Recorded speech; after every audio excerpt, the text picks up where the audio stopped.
What is going on? Sergeant Gaz here. Hope everybody's having a great day. And in today's video, I've been having a lot of people ask me about my settings, and we are going to get right into this on Modern Warfare. So first off, we're going to get right into my button layout. And the way you do this is you go to tactical. Obviously, you click X, R3, whatever you use for your X button, and then if you want it flipped to where you can shoot with L1 and R1 instead of L2 and R2, you just got to click square, and that will allow it to be flipped, and that will flip it for any of these settings if you do use any of these ones. But I just prefer tactical flipped. It's the best for me, along with what I do through the PlayStation, but we will get into that later in the video. We have default stick layout.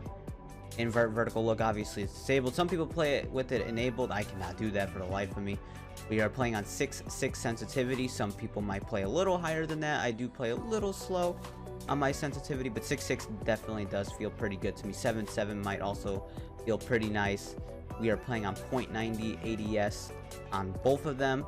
This is just what has felt the best to me so far. And with the aim response, I haven't messed with this. Controller vibration is disabled. I definitely think it's more comfortable in your hands when the controller is not vibrating while you're shooting. Some people do still have this on, but it definitely does make a difference if you have vibration off. Aim assist is standard. I still am not exactly sure what these are. Other people probably have explained this in depth or figured out a little bit of what it is, but I've just kept mine on standard. Obviously it does say on the right hand of the screen what they do, but I just leave it on standard, so I don't know. And then all these other settings I haven't really touched. They're all the same. And then we're gonna go over to general. We are on 64 brightness. I think the game was a little dark, and it's not that great for YouTube when the brightness is on normal. So turning up the brightness a little bit does make this game look a little bit better. The film grain I didn't touch. I kept it on 0.25. And these ones are a big one. If you go down to world motion blur and weapon motion blur, I highly recommend you turn these off if you do have them on. This will just be less stressful on your eyes while playing the game. Some people like motion blur in games, but I prefer it to be off. It allows me to have a better time looking at the screen for a long period of time. So I just have both of these disabled, and it looks better for YouTube. A lot of people don't really care for motion blur, so it's better for the YouTube. And all of these other things are the same. And if we go over to audio, I do have my master volume turned down quite a bit because this game is cracked out loud, and we have audio mix on home theater. I don't know if it's on something different, but that's what I have mine on. Juggernaut music, this is your preference if you want to turn it on or off. I don't know if this is copyrighted if you were to record a Juggernaut on YouTube.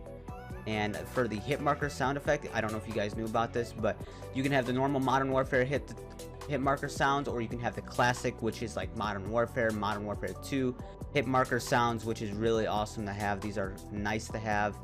It's really nice to go back if you haven't played Modern Warfare 2, Modern Warfare 3 even. Amazing games from Infinity Ward, absolutely beautiful. Now if we go back over to the button layout, I said I was on tactical flip, but now you're going to go over to your PlayStation home screen, go into settings, accessibility, button assignments, and I already have mine enabled, but you would go to customize button assignments, and you're going to switch your R3 over to X. Right now yours probably looks something like this unless you already have button layouts, but you're going to switch your R3 over to X, and this is going to change where when you click X to enter in things and stuff, it's actually going to be R3. So when I click, say for example I go over here and I click X on my loadout, it's actually going to be R3. So it's a little weird to get used to, but this is just for this game. I don't know if you would use these settings for other games. So for example on GTA 5 I play normal. If I were to play Minecraft or something, I play normal. These settings I use for Call of Duty, and I usually only play Call of Duty, but yes, it is R3 to click on stuff. It's a little weird, but I've gotten used to it because I've used this for over 3 years. I'm telling you, this is an amazing alternative to Scuff, Battle Beaver, all that stuff, because as you can see, I have a normal default controller, nothing special, and I just feel like this is a pretty smooth way of playing and being able to slide in game and having some good movement without having to have a Scuff or Battle Beaver that's overpriced, or a strike pack. And what this is going to do is it allows you to jump with R3, which a lot of people do. What I do different is the tactical flipped with stick and move, because what I do to remap the controller on the PlayStation, that is pretty much stick and move where you jump with R3, but I slide with X and I punch with circle.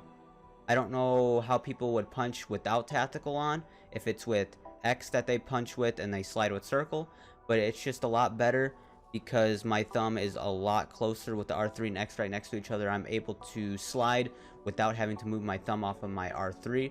It feels really nice, and when you get used to it, it's a really nice thing to have for your movement.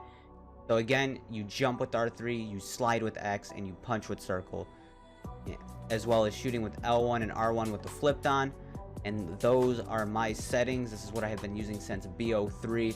It's actually amazing. I have fell in love with these settings for Call of Duty. It comes natural to me now for how long I've used it. And yes, trust me, it's probably going to be weird if you're not used to these type of settings, but you should give it a try if you are a default player or if you're trying to find some new settings to give a go.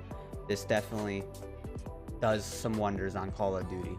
Also, if you want to see my BO4 settings video, I will link that down in the description below, because I have made a settings video a couple months ago on BO4. So if you are looking for settings for BO4, it's pretty much the same deal, but I also have gameplay with controller cam on that video. So if you do want to check that out, make sure to go into the description. And as always, if you enjoyed today's video, make sure to leave a like, subscribe if you're new, turn on notifications when I post a video or go live, and I'll see you guys in the next one. Peace. A feel of discontent.